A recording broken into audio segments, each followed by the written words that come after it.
Okay, so we're doing Arya 1, Bran 2, and Tyrion 1. These were kind of short chapters. Not much really happened. I mean, stuff happened, but they were kind of short chapters. We have Arya being Arya. I felt bad for her looking down at her stitching, seeing how crooked everything was. I feel for her. Every time I have to replace a button on somebody's jacket or something, it looks horrible. I feel her pain. It must suck even worse when you have an older sister who's great at everything. Like, that would just...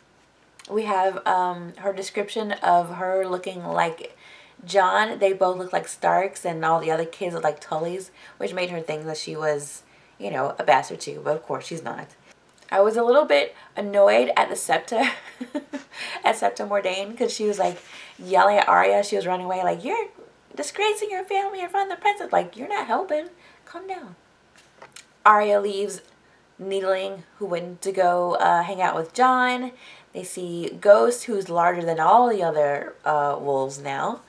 And the two of them watch the boys sparring down below. Joffrey, of course, is being Joffrey. He wants to practice with a real sword. Like, he just wants to hurt things. Like, from the beginning, we see him just wanting to hurt things. Like, Sansa's crazy. Joffrey's an ass. He calls Robb a child, and Robb wants to kill him. Who wouldn't?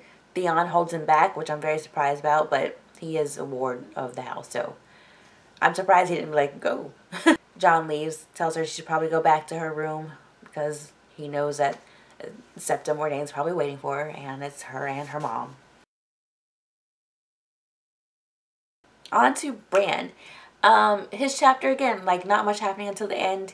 He's basically walking around the house saying about everything like his dad told him to, because they are leaving the next day to go south to King's Landing.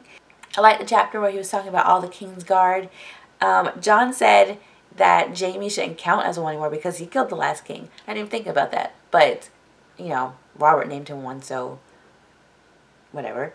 And Bran wanted to meet Sir Barristan, and it makes me sad knowing that he doesn't. You know, he wanted to meet him because he's Barristan the Bold and everything, and he's just like, oh. But it also made me think, like, he wanted to be a Kingsguard, or at least part of the, you know, he wanted to be a soldier and everything, and that totally changed because of the fall at the end. So he's walking around, he's saying about everything. He goes into the God's Wood, he climbs a tree, his dog is howling up at him, like, idiot, get down from the damn tree. He doesn't listen. He goes over and climbs over towards the tower, where he, of course, hears voices, Jaime and Cersei.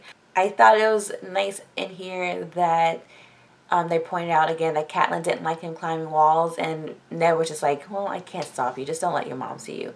He just lets his kids not do what they want, but he's good at climbing walls and he likes it. So let the boy climb walls. If he's good at it, that can come in handy one day, you know. Arya wanted to learn how to use a sword, and he got her dance lessons later on. But, you know, he encourages kids to just be who they are. He's a good dad. To them, not to Jon. I like the paragraph where he's saying that he liked going places no one else could go, and it made him feel, basically that it made him feel invisible. And we know later on he can go places no one else can go too, right? Like, there's a lot of foreshadowing and everything. Like, you planned everything out so meticulously in this book. It's crazy. And then, of course, we hear Cersei and Jaime talking about being sneaky bastards. What else is there to say? Bran couldn't just let it go. He had to see who it was. He had to see who it was. But he's 7. Like, of course the kid's going to be nosy and trying to figure out who's up there in the tower when no one goes ever. He's like, what the heck? And he described how hard it was to get up there. They had to be really careful to climb up there. Like, they really just want to screw. You couldn't wait to do that when you got back home. I know they're probably there for a while, but geez, you're a guest. They like really had to be careful climbing up there, because he said the weight of his weight will make the stones crumble. They're grown-ass adults climbing up there. And then, of course, Cersei sees him dangling upside down. Jaime pulls him in. He could have just let him fall. Like, I don't know why he bothered to pull him in and let him stand there on the ledge just to push him out. Just let him fall. Of course, the last sentence I mentioned in that one book review that I did. I love that last sentence. As somewhere off in the distance, the wolf was howling and the crows were circling, waiting for corn. I love that sentence. I love those two sentences. Tyrion's chapter pretty much plays out exactly as it does on screen for him. We didn't see him laying in the library reading all the books before, but after he leaves that part, everything plays out as it did in the show. He hears Joffrey and Clegane talking. He slaps Joffrey a bunch of times. That's always fun. I thought it was interesting that Joffrey said, the Stark boy is nothing to me. I cannot abide the wailing of women. Didn't he name his sword Widow's Wail? Wasn't that the name of his sword? Little jerk. Clegane tells him he's going to remember that. And Tyrion's like, yeah, I hope he does, whatever. He walks off. He goes to breakfast with Cersei and Jaime.